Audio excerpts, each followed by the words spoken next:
Hey everybody, today we're going to dive a little deeper into the history of magic and technology here in Arcanum. This game is so full of lore, I can't get to it all in a single video, but I'd at least like to kind of set the stage for you. So, put on your bullet deflecting top hat and sharpen up your magic sword. And if you like what you see, hit like. And if you really like it, hit subscribe. And if you really like it, chuck me some coins over on the Patreon. Anyway, spoilers ahead for Arcanum. Alright, let's get into it. The year is 1885, and the world of Arcanum has entered an age of discovery, adventure, and danger. Travel across the continent has never been more accessible with the invention of air travel. Zeppelins cross the skies while in the shadows, further discoveries have been made. Winged craft not seen before now tear through the clouds, and none yet know from whence they came. Steam powers massive railway engines, marvels of engineering, which cut across the harshest terrain, carrying explorers and travelers alike. Electricity is generated by the turning of powerful machines and is used to bring light to the cities across the Morbihan plains. Inventors and mechanics tinker in their workshops and laboratories to bring all sorts of mechanical and chemical wonders to life. Magic has also changed on Arcanum. Those with a knack for it can train themselves in any number of various schools of spellcraft and hone their skills with precision. While magic and modern technology often oppose one another, the magic of the current age must keep pace with the changing of the world. Spells that unlock mechanical devices or change the state of matter from one form to another are examples of magicians learning the newest arts and applying them. Of course, this new age stands on top of an older one. The ruins of the past still litter the world, and while much has been lost to war, weather, and time, the new world cannot exist without the old. The history of Arcanum is being discovered and recorded, and through the eyes of scientists, mages, librarians, teachers, priests, and historians, we can look back and see much of what was left behind, of what led us here. Much of the previous age was ruled by magic and those who controlled it. The elves of Arcanum, an incredibly long-lived and magical race, were the inheritors of that power, and the responsibility that came with it. They were, like most beings, fallible and imperfect, though millennia of cultural attitudes and teachings would attempt to dispute this. 3,000 years ago, the Elven Council was formed, a group of mages who would guide the elves as well as the other races of Arcanum to foster peace and mutual growth. Among their number was a mage named Mazarin, who attempted to untangle the mystery of the many gods of Arcanum. His writings can be found in translation today, if you know where to look. Another was Nasreddin, a heroic figure among the elves and the subject of a prophecy into which some unsuspecting being is likely to be thrust following a terrible calamity. But more on that another time. Nasreddin led the Elven Council for a time, during which his son was born. Aranax was certainly powerful in his own right, but it was really his relationship to his father that led to him being offered a seat on the council. Perhaps if he had had time to experience the world before being given power, he might have been more understanding. Or perhaps something about him was fundamentally destined to turn to the dark. Whatever the case, it was his contention that the council should lead and rule the other races, who he saw as inferior to the elven people. When a human mage was elected to the council by Nasreddin, the only human ever given the honor, he used his position to learn dark secrets. He ran experiments on living beings and tortured the souls of the dead. Nasreddin instructed Aranax to investigate the mage's actions, and when the truth was discovered, it was Aranax who suggested that Kerrigan, as his name was, be banished to the Void, a place to which souls deemed too dangerous to remain on Arcanum are sent. But Aranax was overzealous in his prosecution of the criminal, and in its course, he wiped out the human population of the Vendigroth Wastes. For this act of profound evil, he was defeated by his own father and banished to the Void, along with his enemy, Kerrigan. The tale of the defeat of Aranax by Nasreddin is the basis of the Panari religion, and has become a focal point of the lore of the elves among the other races in Arcanum. It is into this growing tale that one hero must rise, truths must be uncovered, and the world will be forever changed.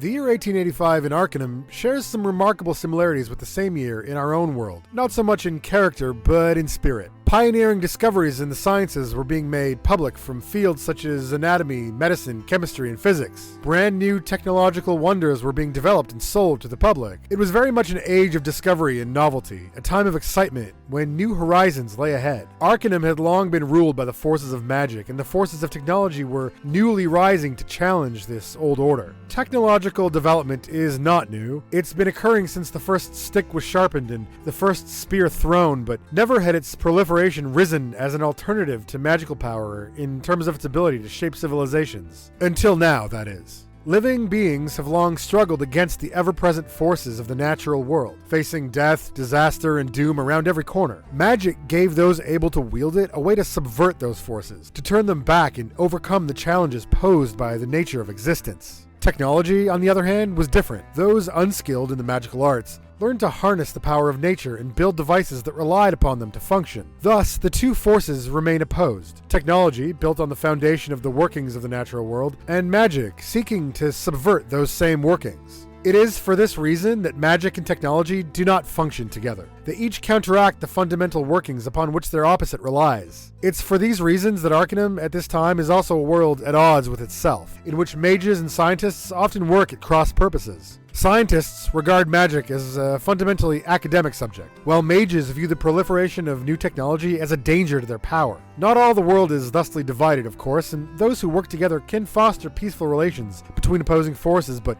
it takes effort and understanding, and not all are so inclined to generosity and kindness. Regardless, the mages continue to pore over ancient texts and learn new ways to use old knowledge, while the scientists push ever on into the vast horizons of the future, often without considering the wisdom of bygone days. It's the dwarves, of course, who sit at the forefront of metallurgical science. They lack facility with magic, and so they've had to rely on new technologies for centuries to stay ahead. New alloys developed through extensive research and testing have made it possible to create more effective structures, tools, and weapons. Swords, axes, and hammers all forged from dwarven steel. These new items are stronger than any seen before, and lighter as well, meaning they're easier to use. Further developments in technology have brought benefits to towns and cities across Arcanum, such as inventions that harness the power of steam to turn powerful engines. These engines turn impossible tasks into mundane chores, from generating light to pumping water. At this time, even small towns such as Shrouded Hills have access to these marvels. They, of course, can be found in Tarrant, powering the city's lamps and keeping the powerful sewers functioning. Smaller versions of these giant steam machines can be procured as well, and used to power all kinds of new inventions.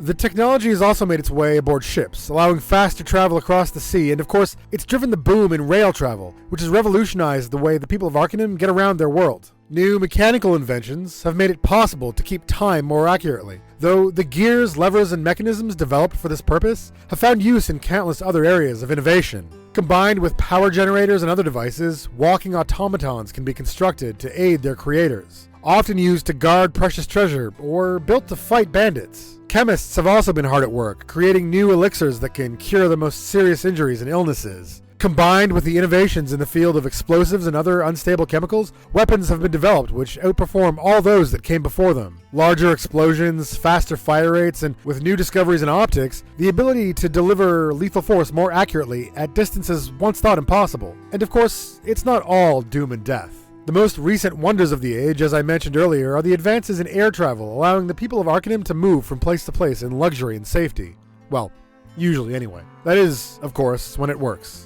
There have been some spectacular failures and some not insignificant bumps along the road, so a master must study hard. There are many technical disciplines to master. Each course will train the learner to make something useful. One learns technology by reading and interpreting schematics. Those learned by advancing through their discipline from novice to doctorate can be created solely with knowledge from that discipline. Other schematics can be found, purchased, stolen, or otherwise obtained, and these often require a certain level of understanding in multiple disciplines. The herbology discipline teaches the creation of cures and elixirs that rejuvenate the soul and restore health. Chemistry students learn to create chemicals of all kinds, such as acids that can burn through locks and scents that prevent animal attacks. Students of the electric discipline can harness the powers of electricity to power lights, charge their weapons, or deflect incoming projectiles. Those who study explosives can create powerful bombs and grenades, capable of ending a charging horde, or create devices which can blow open locked chests and doors. Gunsmiths can craft powerful firearms from pistols, long rifles, and hand cannons, highly useful for the roving adventurer. Mechanical students can create and disarm traps using clockwork mechanisms, create devices that can open locks more discreetly than you can with explosives, and craft mechanical beings to aid them in their adventures. Those who study smithy can smelt ores and create improved weapons and tools. They can also create some of the strongest and lightest armor available, given the current state of cutting-edge technology. And those interested in therapeutics can create tonics and narcotics that boost the user's abilities in all kinds of useful ways. While these advances in technology are wonderful indeed, they often require one to locate rare and expensive ingredients and items. Even the simplest technology might require one to search in discarded rubbish and strange piles for the humblest pieces and parts. Some feel that while magic requires more study, it certainly keeps one's hands a little cleaner. Magic's been studied for millennia on Arcanum, since long before the founding of the Elven Council. At some point in the distant past, it was decided that it would be more efficient to classify spells into various colleges, which could then be studied and mastered. That isn't to say that innovations haven't been made since, but that the nature of magic relies more on knowledge of the past and on wisdom passed down from those who came before. The College of Conveyance is that which deals with movement of objects such as teleportation, disarmament, and opening barriers and locks. It's often useful when facing challenges posed by those more skilled in combat and engineering. The Divination College allows a user to see the unseen and detect what's been hidden or obscured. Traps become visible. The thoughts and character of an individual can be read, and magical properties can be discovered, allowing enchanted items to give up their secrets. The College of Air allows the user to manipulate the air around them, summoning wind and increasing their vitality. Living beings of air can also be summoned to aid the mage when needed. The Earth College gives one power over the very stones beneath their feet. An Earth mage can gain great strength, move and manipulate stone, and summon beings of rock and earth to help them. The Fire College allows a mage to summon and control flames and heat, throwing damaging balls of fire at their enemies and calling forth great barriers of fire. The College of Water allows the user to call forth the power of water, allowing them to take on the form of mist or creating an ice storm to freeze their enemies. The College of Force allows a mage to manipulate the very forces that bind the fabric of the world together. Force mages can call forth shields to protect them from incoming danger, or direct bolts of electricity at their targets. They can even dissolve the bonds that hold matter together, disintegrating targets on a whim. The Mental College gives mages access to powers that can control and manipulate the minds of others. They can make new friends or stun an opponent with a thought. Perhaps most frightening, they can completely dominate and control an individual, taking from them their autonomy. Metamagics allow a caster to control and change the nature of magic itself. They can remove magical effects, prevent others from casting spells, and protect themselves and others from magical attacks. The Morph College allows a caster to change the forms of living beings. They can alter their own abilities or transform others into harmless pets. The College of Nature Magic grants spells that summon and control the forces of nature, from calling creatures for help to manipulating plants. The Necromantic Colleges deal with life and death. Now, while the White Necromantic College allows users to heal themselves and one another, cure poisons, and even bring others back from the dead, it has a darker cousin. The Black Necromantic College was formed in secret by Kurgan.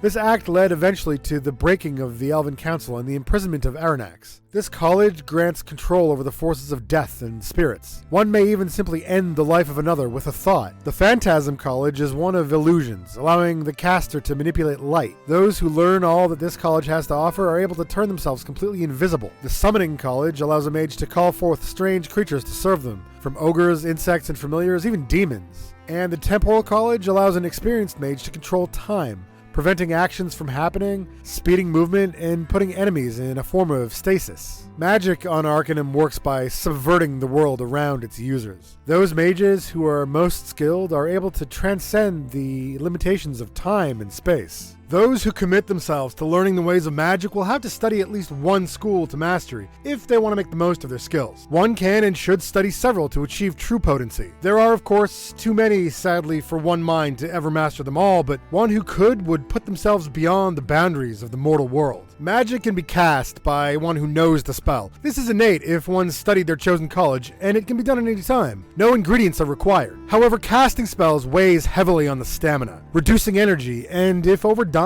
can put a caster into a state of unconsciousness for a time, until they recover. It's advised that any mage learn the least bit about chemistry to produce rejuvenators. Otherwise, they'll be falling asleep in the middle of a fight. Some spells have persistent effects, which further drain the stamina of the caster. These have to be managed, especially if one relies too heavily on magic. Another method of casting spells is with the use of scrolls. These are enchanted items that bear the power of a specific spell. They're easier to cast, though scrolls are expensive to buy, so they should be saved for emergencies. Of course, one with high technological aptitude can't use scrolls. They'll fail to cast, so they're still best used by mages. Other items can also contain magic. Enchanted or hexed items can allow the user to access effects and powers that increase their utility. Mind you, they sometimes come with significant drawbacks. Casters use their willpower to suppress the local natural laws or even break them. In this way, they can perform feats unavailable to others. Arcanum is a world of opposing forces, a world built from the clashing of impossible acts and fundamental truths. It's a world forever on the verge of the next great triumph of engineering, the forces of technology forging the way forward to unknown horizons. It's also a world with its roots firmly in the past, where secrets long thought lost and forgotten are being unearthed and studied. The mists of time are being pushed back and lights being shined in dark places. Change is ever thus. It's never easy, but it never truly stops. Impermanence is intimidating, but not so much as the thought of never changing, of never growing, of everything staying the same. Things always come together in the end, and there's always hope, even when things seem too dark to fathom. So, with our feet planted firmly behind us, and our eyes turned ever forward, we go toward the bright horizon on wings of steel and light. Well, I hope all that's maybe got you a little bit interested. Maybe you'll get the game yourself and give it a try. And if you were just here for the lore, I hope you enjoyed it. I want to thank you all for watching. I appreciate everyone who does, especially if you stick around to the end. Again, if you liked it, hit like, and if you like it a lot, hit subscribe. Also, as I mentioned earlier, I do have a Patreon. It would really help me out if you'd pop over there and subscribe. You get your name on the screen, like maybe I'll put them here or here. But if that's not your thing, no worries. I really just appreciate you showing up to hang out. So remember, always stay away from dark necromancers, don't negotiate with bandits, and never ask a dwarf their family name. Alright, bye internet.